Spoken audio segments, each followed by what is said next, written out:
ఒక రచయిత్రిగా, ఒక కవయిత్రిగా, ఒక సాహితీవేత్తగా, ఒక సమీక్షకురాలుగా నేను చాలా చోట్ల పరిచయాలు చేశాను, అధ్యక్షత వహించాను, ఇవన్నీ చేశాను. కానీ ఈరోజు ఈ సభలో కేవలం సాహిత్య వ్యాసాలకు సంబంధించిన విషయాల గురించి ప్రస్తావన బాగా జరిగింది. నాకు నారాయణ రెడ్డి గారితో 32 ఏళ్ల పరిచయం ఉంది. వారితో పాటు నేను నడిచిన దాన్ని, ఆయన ద్వారా కొంత సాహిత్యాన్ని నేర్చుకున్న దాన్ని, ఆయన నుంచి కొన్ని మెళకువలు నేర్చుకున్నాను యాజ్ ఎ స్టూడెంట్గా ఆయన దగ్గర. ఆయన ఎప్పుడు కూడా చాలా ప్రేమగా పిలుస్తారు. శరత్ ఎక్కడున్నావు అంటారు, పూర్తి పేరుతో పిలవరు, ఎవరినైనా సరే అలాగే పిలుస్తారు. వారి మాటలు విన్నా, ఆయన ఉపన్యాసాలు విన్నా మనం సర్వం మర్చిపోతాం. అదేవిధంగా ఈరోజు దుర్గా ప్రసాదరావు గారు కూడా ఆయన ఉపన్యాసంతో మనల్ని కాస్త ఆలోచింపజేశారు. నెక్స్ట్ మనకి ఆనందాన్ని కలుగజేశారు. కావ్యాలు కానీ, సమీక్షలు కానీ, లేదా కథలు కానీ, నవలలు కానీ, వాటి యొక్క ప్రయోజనం ఏంటంటే ముఖ్యంగా ప్రజలకు, చదివే వాళ్ళకి ఆనందాన్ని కలిగించాలి, ఉపదేశాన్ని అందించాలి. ఈ రెండూ కూడా కావాలి ఒక పుస్తకానికి ఉండేటువంటి నేపథ్యం. అది స్పందనతో రాసిన కవిత్వమైనా, భావాలోచనతో రాసిన కథ అయినా, నవలైనా, ఏదైనా సరే మనం రాసేటువంటి రచనల్లో ఒక భావం ఉంటుంది ప్రధానంగా. ఆ భావస్ఫూరకంగా రాసినప్పుడే అది చాలా అద్భుతంగా ఆ ప్రవాహం వెళ్ళిపోతూ ఉంటుంది. అట్లానే ఈరోజు 5 పుస్తకాలు కూడా 5 రకాలైనటువంటి అంశాలతో ఆమె రాయడం జరిగింది. ముఖ్యంగా నేను చూసినటువంటి పుస్తకాల్లో నేను ఒక దానికి ముందు మాట కూడా రాశాను.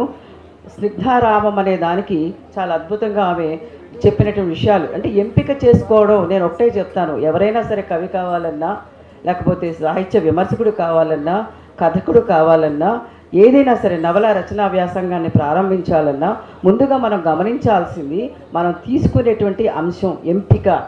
ఎట్లాంటి అంశం మీద మనం చూస్తున్నాం సబ్జెక్ట్, ఆ తర్వాత మనకి అవగాహన ఎంతవరకు ఉంది, ఆలోచన ఎంతవరకు ముందుకెళ్తుంది, దాన్ని ఎంతవరకు మనం సమీక్షించగలం, సమీక్ష తర్వాత మనం ఎంతవరకు ఎలా రాయగలం. అన్నిటికంటే నేను చెప్పేది, కవిత్వం మనం ఆలోచిస్తే అద్భుతంగా వెళ్ళిపోతుంది, కథ వెళుతుంది, నవలలు రాయొచ్చు. కానీ విమర్శ చేస్తూ, సమీక్ష చేస్తూ ఒక వ్యాస రచన అనేది చాలా కష్టం.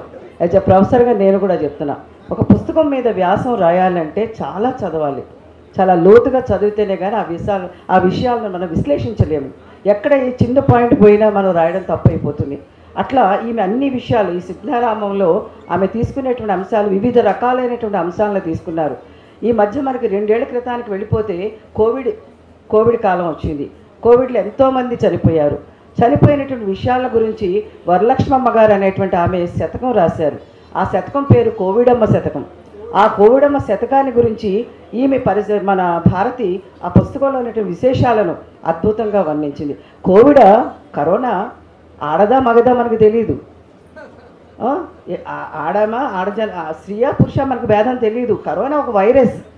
కానీ ఆ వరలక్ష్మమ్మ గారు కోవిడమ్మ వెళ్ళిపో, ఇక్కడి నుంచి వెళ్ళిపో, త్వరగా వెళ్ళిపో అని చెప్పి ఆమె శతకంలో చాలా అద్భుతంగా రాసింది. ఆ శతకాన్ని తీసుకుని మన భారతి చాలా చక్కగా విశ్లేషణ చేసింది. నేను కోవిడ్ కాలంలో ఒక కావ్యం రాశాను, 30 రోజుల్లో రాశాను.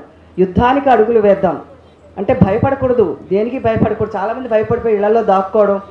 నేను యుద్ధంలో ఈ సమయంలో నేను 30 రోజులు కూడా ఏ రోజు యూనివర్సిటీ సెలవు పెట్టకుండా వెళ్ళాను. ఎందుకు చెప్పుకుంటున్నారంటే యాజ్ ఎ డీన్గా మా వీసీగా కంపల్సరీ నన్ను ఉండమంటారు. మార్నింగ్ 8కి వచ్చి 7:30, 8 వరకు ఉండేదాన్ని. ఎవరున్నా లేకపోయినా నేను, నా అటెండర్లు, నా పిఏలు. ఎందుకు చెప్తున్నానంటే కరోనా మాకు లేదా, కరోనా మాకు రాదా, వస్తుంది, కానీ డ్యూటీ ముఖ్యం. ఆ కరోనాలో భయంతోనే మనం చచ్చిపోతున్నాం. సగం భయమే మనిషిని చంపేస్తుంది. అలాగే చనిపోయిన వాళ్ళు చాలామంది ఉన్నారు. జబ్బు వచ్చి చనిపోయిన వాళ్ళు చాలా తక్కువ మంది, ఊపిరాడక చనిపోయిన వాళ్ళు. కానీ ఈ వరలక్ష్మమ్మ గారు రాసినటువంటి పుస్తకం కానీ నేను కూడా రాశాను, యుద్ధానికి అడుగులు వేద్దాం, మనం భయంతో ముందుకు వెళ్ళాలి, భయపడకూడదు. అంటే ఇది ఎట్లా వస్తుందో మనకు తెలియదు, ఏ రోగం ఎప్పుడు వస్తుందో మనిషికి తెలియదు. కానీ అద్భుతమైనటువంటి రచన. ఇందులో వేమన గురించి ఒక రచన, ఒక వ్యాసం ఉంది. అంతేకాకుండా ముఖ్యంగా మనకి గోపి గారి గురించి మనకు తెలియని వాళ్ళు ఎవరూ లేరు. నారాయణ రెడ్డి గారి తర్వాత గోపి గారి పేరు మనం చెప్పుకోవాల్సిన అవసరం ఉంది. ఎందుకంటే జలగీతం రాసి 14 భాషల్లో ఆయన అనువాదం చేసినటువంటి కావ్యం అది, దీర్ఘకావ్యం. ఆ దీర్ఘకావ్యంలో ఉండేటువంటి అంశాలు, నీటి గురించి సమస్య. ఈరోజు మనం బెంగళూరులో నీటి గురించి మాట్లాడుకుంటున్నాం. తమిళనాడులో ముఖ్యంగా నీటి సమస్య ఉంది. హైదరాబాద్లో కూడా నీటి సమస్య ఉందా లేదా అన్నట్టుగా ఉంది. నాకైతే లేదని అనిపిస్తుంది. ఎందుకంటే చాలా వరకు చాలా ఇళ్లలో మనకి కొళాయిలు పనిచేస్తున్నాయి, నూతుల్లోంచి నీళ్లు వస్తున్నాయి. కానీ ఇట్లాంటి విషయాల మీద జలగీతం రాసినటువంటి మహాకవి గోపి గారి గురించి చాలా ఆయన కవిత్వంలో ఏం కనిపిస్తుంది, ఆ దీర్ఘ కావ్యంలో ఏ అంశాలు ఉన్నాయి అనేది కూడా ఈమె చాలా అద్భుతంగా చెప్పడం జరిగింది. ఇందాక అందరూ చెప్పినట్టుగా మొల్ల రామాయణం గురించి మహా చక్కగా రాసింది. అభ్యుదయ ప్రస్థానం, శ్రీవాదం, ముఖ్యంగా 1980లో వచ్చినటువంటి వాదాలు 2 గుర్తుపెట్టుకోవాలి మనం ఎక్కడున్నా సరే, పెద్దట్లో కూడా చెప్పగలిగి ఉండాలి. మొదటిది శ్రీవాదం, రెండవది దళితవాదం. ఈ 2 వాదాలు వచ్చి సమాజంలో రకరకాలైనటువంటి అంశాలు, రకరకాలైన అంశాల మీద అనేక కావ్యాలు, అనేక కథలు, అనేక వ్యాసాలు, అనేక నవలలు వచ్చేసాయి. అందువల్ల ఈ 1980 నుంచి 90 వరకు కూడా అట్లాంటి వాదాలతో నడిచాయి. శ్రీవాదంలో ఉన్నటువంటి గొప్ప విశేషాలను కూడా ఈమె రాశారు. ముఖ్యంగా నేను ఎందుకు చెప్తున్నానంటే, భారతి అంటేనే ప్రాచీన సంప్రదాయానికి గుర్తుగా నాకు కనిపించింది. తన పుస్తకాలు కానీ, తన రచనల విశేషాలు కానీ, తన టైటిల్స్ కానీ మనం చూస్తే తను ప్రాచీన సంప్రదాయాన్ని ఎక్కువగా ఆరాధిస్తుంది. అంటే కవిత్వం అంటే ప్రాచీన కవిత్వం ఎట్లా అనుకుంటా, సాహిత్యం 2 రకాలుగా ఉంటుంది. మీరు గమనించండి, చదవలేకపోతే నేను చెప్తున్నా, సాహిత్యం 2 రకాలుగా ఉంటుంది. ఒకటి ప్రాచీన సాహిత్యం, రెండవది అభ్యుదయ సాహిత్యం, మూడవది జానపద సాహిత్యం. జానపద సాహిత్యాన్ని నాయన కృష్ణకుమారి గారు లాంటి వాళ్ళందరూ కూడా కృషి చేసి దాన్ని జానపద సాహిత్యాన్ని కూడా ఒక ప్రత్యేకమైనటువంటి సాహిత్య అధ్యయనంగా చేయడం జరిగింది. అందువల్ల ప్రాచీన సాహిత్యానికి సంబంధించిన అంశాలని ఈమె చాలా అందంగా, అద్భుతంగా చిత్రీకరించారు. ఆమె పుస్తకాలన్నింటిలో కూడా సంప్రదాయం కనిపిస్తుంది, ధర్మం కనిపిస్తుంది. ఈ అన్ని విషయాలను కూడా మేళవించి ఆమె 5 పుస్తకాలు రాయడం అనేది జరిగింది. ఆమెను మనసారా నేను అభినందిస్తున్నాను ముఖ్యంగా.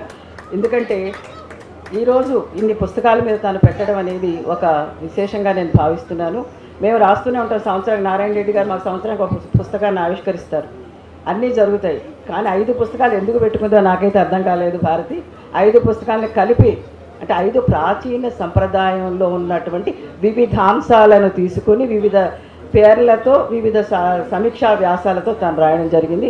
అందుకు వారిని అభినందిస్తున్నాను. అంతేకాకుండా ఈ సంస్థను, ముఖ్యంగా నా సాహితీ సంస్థ ఇంటర్నేషనల్ సూర్యప్రకాష్ రావు గారికి, ఝాన్సీ గారికి, ఆ కార్యక్రమ సభ్యులందరికీ కూడా నేను కృతజ్ఞత తెలియజేస్తున్నాను. ఎందుకంటే సగం పాఠం అంతా ఆయనే చెప్పారు, దుర్గా ప్రసాదరావు గారు.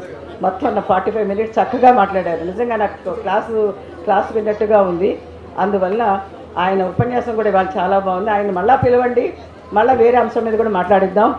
ఆయన కృతజ్ఞత తెలియజేస్తూ ఆయన అభినందిస్తున్నాను ఈ సందర్భంగా. Thank you.